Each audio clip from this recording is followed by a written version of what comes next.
Let's talk about something nobody wants to admit.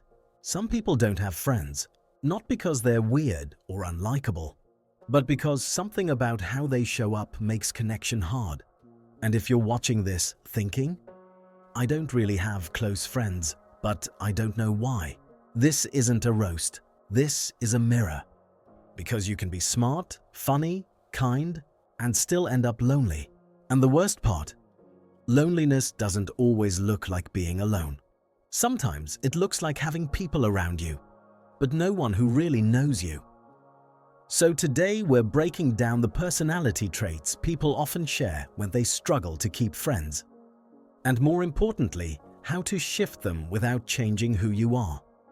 Because you don't need to become someone else, you just need better patterns.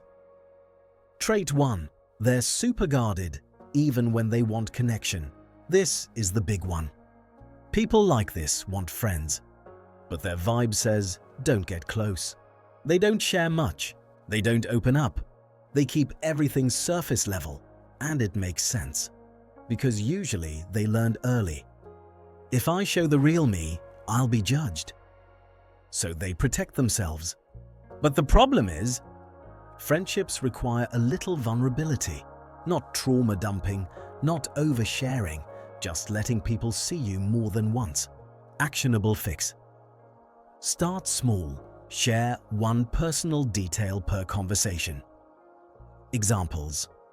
Honestly, I've been stressed lately. I'm kind of introverted at first. I've been feeling off recently. That tiny honesty creates trust fast. Trait 2. They assume everyone secretly dislikes them. If you constantly believe people don't like you, you'll act like it. You'll overthink texts. You'll pull away first. You'll avoid reaching out, and then you end up alone. And your brain goes, "See, I told you." It becomes a self-fulfilling cycle. This trait usually comes from insecurity or past rejection. But here's the truth. Most people are not sitting around analyzing you. They're anxious too. Your brain is not a reliable narrator when you're lonely. Actionable fix. When you catch yourself assuming rejection, replace it with a neutral thought. Maybe they're busy. Maybe it's not about me. Let me check instead of guessing. That alone can change your social life. Trait 3. They're low effort without realizing it. Some people don't have friends because they rarely reach out first, make plans, check in, show enthusiasm. They're not rude, they're just passive. They wait for people to pursue them, and eventually people stop trying. Not because they hate you, because friendships require energy exchange. If you give nothing, people feel like you don't care. Actionable fix. Be the one who sends the random check-in. Literally, "Yo, how have you been? Want to study together? I saw this and thought of you." If you do that once a week, your friendships will increase automatically. Trait 4. They're too independent. This one gets praised, but it's secretly lonely. People who don't have friends often say, "I don't need anyone. I'm good alone." I hate depending on people. And yes, independence is great, but sometimes it's not independence. Sometimes it's self-protection, because depending on people once and being let down hurts. So they stop needing anyone. But real friendship requires interdependence. Little moments of relying on each other. You don't have to be lonely to be strong. Actionable fix. Ask for small help. Example, "Can you send me the notes? Which outfit looks better? Can I vent for a second?" It makes people feel trusted, and trust builds closeness. Trait 5. They're too critical, even if they think it's honesty. Some people lose friendships because they're constantly judging, not always openly, but you can feel it in their energy. They correct people, they point out flaws, they make logical arguments, they focus on what's wrong. It creates an unsafe vibe, because friends don't want to feel evaluated, they want to feel accepted. And this next trait is the one that makes people avoid you without telling you why. Trait 6. They're negative without meaning to be. Some people are always complaining, tired, annoyed, cynical. Life sucks energy. Even if they're funny, it becomes draining. People will still like you, but they won't feel refreshed around you. That's how friendships slowly fade, because energy matters more than personality. Actionable fix. Try the 80-20 rule. 80% normal conversation, 20% venting.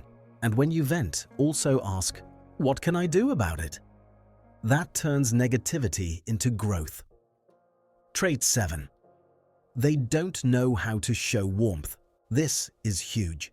Some people are kind internally, but their face says, don't talk to me. No smile, no enthusiasm, no emotional response. So people assume they're uninterested or arrogant, but really they're nervous. Or they grew up in an environment where warmth wasn't normal. Actionable fix. Warmth is a skill. Start with smiling when you make eye contact, reacting a little more. Giving compliments out loud, saying people's names. You don't have to be loud, just be inviting. Trait 8. They struggle with consistency. They show up for 2 weeks, then vanish. They reply fast, then disappear. They make plans, then cancel. They say, we should hang out, then never follow through. People don't know where they stand with them. Consistency is what turns acquaintances into friends. Actionable fix. Pick one consistent pattern. Example, I'll check in every Friday. I'll respond within a day. I'll make plans once a month. Friendship grows through repetition. Important reminder. Not having friends doesn't mean you're unlovable. Sometimes it means you're healing. You're introverted. You've been disappointed. You've been busy surviving. You never learned the social habits that build closeness. And that's okay. Social skills are learnable. Connection is learnable. Quick recap. Save this. People who don't have friends often are guarded, assume rejection, don't put in effort, are overly independent, are too critical, are negative, don't show warmth, lack consistency. Final words. Listen closely. If this video made you feel seen, don't turn it into shame. Turn it into change. Try this tonight. Reach out to one person, just one. Send a message like, hey, I thought of you. How you been? That one message can rebuild a whole connection. If this helped, like the video so more people find it. And subscribe if you're on the journey of becoming healthier, more confident, and more connected. We're not staying lonely. We're leveling up together.